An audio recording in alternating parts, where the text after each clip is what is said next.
Hello everyone, welcome to the lecture on linear algebra. In this lecture, we are going to discuss next example of subspace. So example is prove that the set of vectors x1, x2 and so on up to the xn belongs to capital Vn, that is collection of n tuple, satisfying the following m condition is a subspace of V lower suffix n. Here equations are alpha 1 1 x1, alpha 1 2 x2 and so on, alpha 1 m n xn equals to 0. Next is alpha 2 1 x1, alpha 2 2 x2 and so on up to the alpha 2n xn equal to 0. And these are the m equations. So last equation is alpha m1 x1, alpha m2 x2, so on up to the alpha mn xn equals to 0. So this is called a m equation, m condition, or we can say this is a simultaneous equation, or in the right hand side it is 0, so we can say it is a homogeneous equations. Now to understand this equation, पहले तो इस problem को समझना important है, बाद में इसका solution आएगा. और इसे समझने के लिए मैं एक एग्जांपल की हेल्प से पहले आपको समझा देती हूँ कि एक्चुअली हमें सबस्पेस कैसे प्रूव करना है. So let suppose I will take x plus y equals to 0. ये क्या है? एक equation contain two variable x and y. और इसके साथ में मैं दूसरा एक इक्वेशन लेती हूँ जिसमें मतलब simultaneous equation, how to solve simultaneous equation, ये आप लोगों ने पढ़ा हुआ है. तो बस वही प्रोसेस से हमें इन दो इक्वेशन को सॉल्व करना है. So second is 2x plus 3y equal to 0. अब इन दोनों को सॉल्व करना है तो वेरिएबल का कोएफिशिएंट, x का कोएफिशिएंट मैं सेम कर लेती हूँ, तो that is variable elimination process I will apply here. So 2 से फर्स्ट इक्वेशन को मल्टीप्लाई किया तो पहला इक्वेशन क्या होगा? 2x प्लस 2y, और दूसरा इक्वेशन ऑलरेडी गिवन है, that is 2x plus 3y. तो दोनों इक्वेशन को सब्ट्रैक्ट कर दो तो you will get x corresponding 0 और y के करस्पॉन्डिंग क्या होगा? Minus y equals to 0. That means y is 0. Put this value in any one equation तो you will get x is 0. और ये हमने ऑलरेडी किया हुआ है, up to the 12th standard ये सब पढ़ लिया आप लोगों ने. अब ये इसका मीनिंग क्या है? The value of x and y which satisfying both the equation is called a solution. और इन इक्वेशन 1 और 2 को कौन सेटिस्फाइड करेगा? यहाँ पे x equals to 0, y equals to 0. So this is the solution for our given homogeneous equation. तो ये दोनों equation at a time hold करने के लिए सो यूनिक सॉल्यूशन यहाँ पे मिल गया. तो x 0 और y 0 रहेगा तभी फर्स्ट और सेकेंड इक्वेशन सेटिस्फाइड होगा. तो this is a homogeneous and we will get the unique solution. अब ये अगर ऑर्डर पेयर 0,0 इसका सॉल्यूशन है तो मैं सेम वे से अनदर होमोजेनियस इक्वेशन कंसिडर करती हूँ, बिकॉज हमारे क्वेश्चन में भी होमोजेनियस इक्वेशन गिवन है जिसमें अल्फा इज जो है ज़्यादा कांस्टेंट रियल नंबर, और हमें नहीं पता है कि x और y जो वहाँ पे इक्वेशन गिवन है m कंडीशंस, सो उसमें वेरिएबल के सामने क्या कांस्टेंट है. Maybe they are same, maybe distinct, maybe anything other than 0, कुछ भी हो सकता है वहाँ पे. तो उसे हमें नोन नहीं है, तो क्या कंडीशन हो सकती है वो मैं आपको एग्जाम्पल के थ्रू एक्सप्लेन कर रही हूँ. तो पहला तो क्लियर है, ये दो इक्वेशन है तो उसका सॉल्यूशन आ गया 0 0. Now I will take another example. Here 5x plus 3y equals to 0 and second equation is 50x plus 30y equal to 0.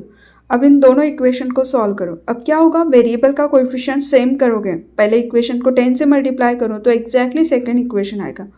अब इसका मतलब है दिखने के लिए तो यहाँ पे दो कंडीशन है, but because the coefficients are ऐसे रिलेटेड है कि x और y के कोएफिशिएंट्स के आपको फर्स्ट को कुछ मल्टीप्लाई करोगे तो सेकेंड मिलेगा, और मतलब यहाँ पे दिखने के लिए डिफरेंट है but actually it is a one equation के जैसे.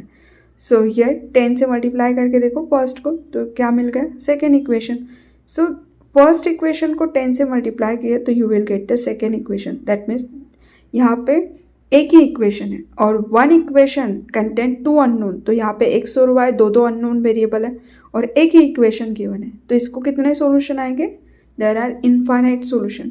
तो x और y की वैल्यूज अगर आप पुट करोगे तो हियर ये जो इक्वेशन है 5x plus 3y equals to 0, मैं यहाँ पे x का कुछ वैल्यू कंसिडर करूँगी तो I will get the corresponding value of y. तो x का वैल्यू आप 0 लिखोगे तो y you will gate 0, x का वैल्यू 1 रखोगे तो करस्पॉन्डिंग वैल्यू ऑफ y मिलती जाएगी। सो that means it has infinite solution. तो मैं यहाँ पे एक एक निकाल के दिखाती हूँ आपको कुछ वैल्यूज समझने के लिए। So here let's suppose I will take x is 3, put x equals to 3 in this equation, तो you will get y is -5। और ये कैसा है, पहले दोनों इक्वेशन को सेटिस्फाइड करेगा। तो जो गिवन क्वेश्चन में दो इक्वेशन है 1 and 2, इनको सेटिस्फाइड करने वाला सोल्यूशन क्या होगा 3, -5। But I will take x is 0 तो y is 0, this is also satisfying given equation 1 and 2, that means it is also solution. Solution means क्या होता है, in short value of x y that pair which satisfying the given equation. x is 1 तो क्या होगा y, x का value 1 लोगे तो -5/3, ये भी रियल नंबर है, that means it is also solution. So x के करस्पॉन्डिंग वैल्यूज के x के वैल्यूज अगर लेते हैं तो we get the corresponding value of y। x any real number हो सकता है तो उसके corresponding y any real number आएगा। So that means it has infinite solution. तो दोनों ये भी होमोजेनियस है, तो राइट साइड का होमोजेनियस इक्वेशन है, इट हैज़ इनफाइनाइट सोल्यूशन और उसके सोल्यूशन में भी 0,0 ऑर्डर पेयर एग्जिस्ट है। और लेफ्ट साइड वाला भी होमोजेनियस है but it has unique solution. तो कोएफिशिएंट ऑफ वेरिएबल इसके ऊपर डिपेंड करेगा कि उसको यूनिक सोल्यूशन है कि इनफाइनाइट सोल्यूशन है। अब ये जो सोल्यूशन मैं बता रही हूँ ज़्यादा इनफाइनाइट सोल्यूशन, उनका एक सेट बना लो। तो राइट साइड में जैसे आपको x के करस्पॉन्डिंग y की वैल्यूज मिलती जा रही है, तो जैसे ऑर्डर पेयर्स का अगर मैं एक सेट बनाती हूँ तो वो क्या होगा, सोल्यूशन का सेट हो जाएगा, इस होमोजेनियस इक्वेशन के सोल्यूशन का सेट। और इस सोल्यूशन के सेट को मुझे क्या दिखाना है, सबस्पेस। यहाँ पे ऑर्डर पेयर 2x2 का है तो we can say r cross r, क्योंकि रियल नंबर है ना, तो आई कैन से V2 का ये क्या है, सबस्पेस। तो कलेक्शन ऑफ सोल्यूशन, तो इन राइट साइड ये जो दिख रहा है आपको 3, -5, 0,0, 1, -5/3, तो ऐसे x के वैल्यूज़ के करस्पॉन्डिंग y मिलते जा रहे हैं और वो ऑर्डर पेयर बनते जाएंगे, उनका हमने एक कर्ली ब्रैकेट में एक सेट बना दिया तो वो क्या होगा, सोल्यूशन। तो यही यहाँ पे क्वेश्चन में लिखा है कि x1 x2 up to the xn। तो ये जो जैसे यहाँ पे ऑर्डर पेयर है तो वो m इक्वेशन है, m वेरिएबल्स कंटेन है, तो उसके पास में क्या हो जाएगा, m इक्वेशन के corresponding you will get the solutions. और यहाँ पे अननोन वेरिएबल कितने हैं, x1 to xn, मतलब जैसे x और y दो थे तो you get the order pair, यहाँ पे x1 to xn है तो you will get the n tuple. तो इसके पास में सॉल्यूशन बनते जाएंगे इन m कंडीशन के लिए, और उन सॉल्यूशंस का जो सेट है उसे हमें दिखाना है सबस्पेस। तो n टपल्स का कलेक्शन है और वो हर एक n टपल क्या करेगा, गिवन m कंडीशन को सेटिस्फाइड करेगा। That means in simultaneous equation का वो सॉल्यूशन है और उन सॉल्यूशन का जो m टपल्स बन रहा है उनका जो कलेक्शन हमने करके रखा है उस सेट को हमें क्या दिखाना है, सबस्पेस। अब सबस्पेस का हमने कल जो डेफिनेशन लास्ट क्लास में स्टडी किया है उसमें हमने बताया कि वो नॉन एम्प्टी होना मस्ट है। जो जिस सेट को आपको सबस्पेस प्रूव करना है that must be a non empty. और यहाँ पे जब मैंने अभी जो एग्जांपल आपको दिखाया तो देखो what ever the coefficient of alpha, may be यहाँ पे यूनिक सोल्यूशन आएगा तो 0 0 हो जाएगा होमोजीनियस के लिए, और अगर वो राइट साइड के देखोगे तो उसके पास इनफाइनाइट है, स्टिल इट कंटेन 0,0। तो अगर होमोजीनियस है, राइट साइड में 0 है, तो वेरिएबल का वैल्यू अगर 0 है, ऑल वेरिएबल आर 0, तो वो सेटिस्फाइड करेगा, क्योंकि x और y 0 रखोगे तो चाहे फर्स्ट वाला केस रहो या सेकेंड वाला, दोनों में क्या होगा, 0 0। सो 0 is the solution for homogeneous equation, ये 100% रहेगा। और इस हमारे इक्वेशन के अंदर ये जो m कंडीशन दी है उसमें राइट साइड 0 है तो इट इज़ ए होमोजीनियस, तो इसके लिए 100% कौन सा सोल्यूशन रहेगा, एक 0 0 0 n टपल। जैसे इन दोनों में भी कौन सा सोल्यूशन है, 0 0। इट मीन्स हमारे पास में जो m कंडीशंस गिवन है उसमें अल्फ़ा आई ये जो है अल्फ़ा 1 1 अल्फ़ा 1 2, इन सारे अल्फ़ा के लिए रियल नंबर एनी वैल्यूज़ रहेगा। तो एक तो यूनिक सोल्यूशन आएगा तो भी n टपल 0 0 सोल्यूशन होगा, या फिर अगर वो इनफाइनाइट सोल्यूशन है तो भी उसमें n टपल 0 0 एग्जिस्ट करेगा। सो आई होप आपको ये समझ में आ गया होगा कि ये हम सबस्पेस किसे दिखा रहे हैं, m कंडीशंस जो हमारे पास में गिवन है जिसमें x1 to xn वेरिएबल है, उनका जो सॉल्यूशन है तो उन सॉल्यूशन का सेट बनाया और उसको हमें सबस्पेस प्रूव करना। So now see how to solve. So here A solution of the given equations is a n tuples, क्योंकि हमारे पास में यहाँ पे x1 to xn, तो xn n वेरिएबल्स है, तो इनका सॉल्यूशन क्या होगा इन the form of n tuples. And कितने कंडीशंस गिवन है हमारे पास में, m कंडीशन। सो लेट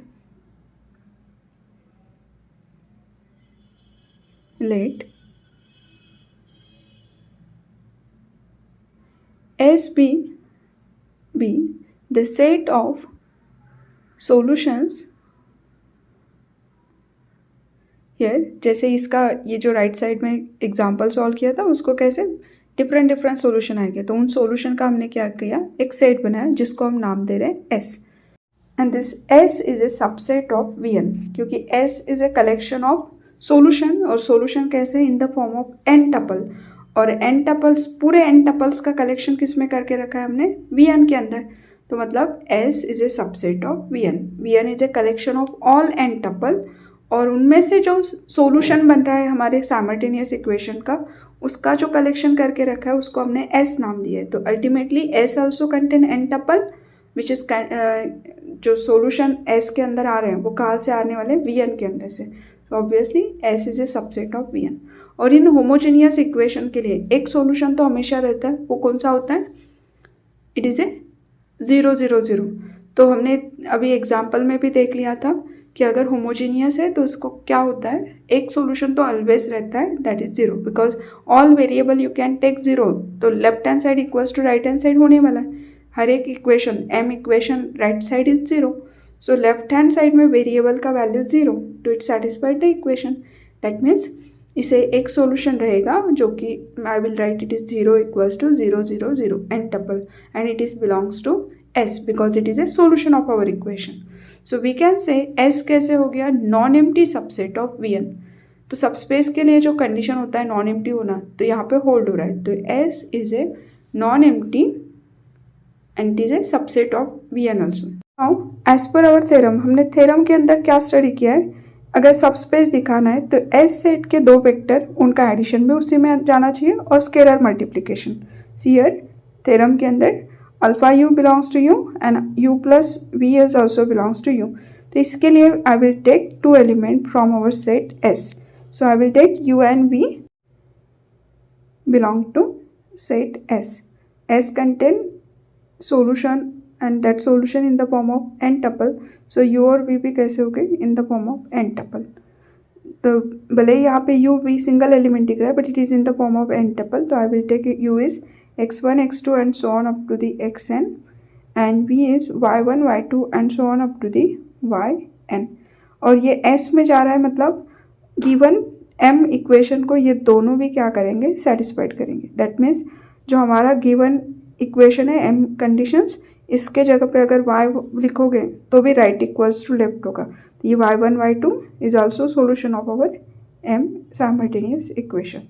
सो इसी को समझने के लिए हम क्या कर सकते हैं, इन जो m साइमल्टेनियस इक्वेशन है उसी को मैं शॉर्ट में लिखती हूँ कि यार इक्वेशन कैसा था, अल्फा 1 1 x1 अल्फा 1 2 x2, दूसरा equation alpha 2 1 x1 alpha 2 2 x2, इस तरह से। तो इसी को हम ये इस फॉर्म में लिख सकते हैं, alpha i1 x1 alpha i2 x2 and so on, alpha in xn, I means I running from 1 to m, and second is also solution, so we can write alpha i1 y1 alpha i2 y2 and so on alpha in yn equals to 0।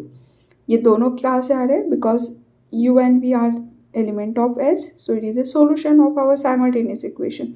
तो given equation में variable के जगह पे x1 to xn लिखो या फिर y1 to y1, we will get equal to 0। so this is our given condition, that means it is a u and v। now you have to show that u plus v also belongs to S। so for that I will take the addition of this equations, and when we take the addition तो क्या होगा, first element add plus of second. तो मैंने just यहाँ पे u plus v, क्योंकि u और v it is a solution, तो मुझे वो दिखाना है u प्लस v, इसीलिए दोनों इक्वेशन को ऐड किया और राइट साइड 0 था तो यहाँ पे भी क्या होगा 0 + 0 is 0. Now take alpha I1 is common, so first element में x1 + y1. Second alpha I2 is common and it will be in bracket x2 plus of y2. ऐसे ही same up to the last nth element alpha in x1 plus xn plus yn equals to 0. इसका मतलब क्या हो गया, variable यहाँ पे क्या आ गया अभी x1 plus y1 और x1 plus y1 x2 plus y2 and so on up to the xn plus yn, इनका भी एक n टपल बन जाएगा, है ना. और यहाँ पे x1 x2 ये जो साइमल्टेनियस इक्वेशन है m, उसके जगह पे ये न्यू वेरिएबल आ रहा है x1 + y1 और ये भी क्या कर रहा है, गिवन साइमल्टेनियस इक्वेशन को सेटिस्फाइड कर रहा है. तो इनका n टपल होगा x1 + y1 x2 + y2 and so on xn + yn और this n tuple is also satisfying simultaneous equation, so it is also belongs to S. So any n tuple जो भी हमारे गिवन m कंडीशन को satisfied करता है वो solution S में जाता है, that's why it is belongs to S. और u + v अगर इनका एडिशन करोगे तो भी वही आएगा, मतलब यही क्या है, this x1 + y1 n tuple का addition first element add plus of second, मतलब यही क्या है u + v. So it is also belongs to S. That means हमने क्या किए थे, u v S के एलिमेंट लिया, any 2 element from set S और उनका एडिशन again belongs to S. So theorem का जो फर्स्ट कंडीशन है वो यहाँ पे होल्ड कर गया. Also we have to prove that alpha u is also belongs to S and alpha u, तो u का मीनिंग क्या है, x1 to xn n tuple. So मैं I will write the value of u alpha x1 x2 and so on xn. Now multiply this alpha, so it become alpha x1 alpha x2 and so on up to the alpha xn.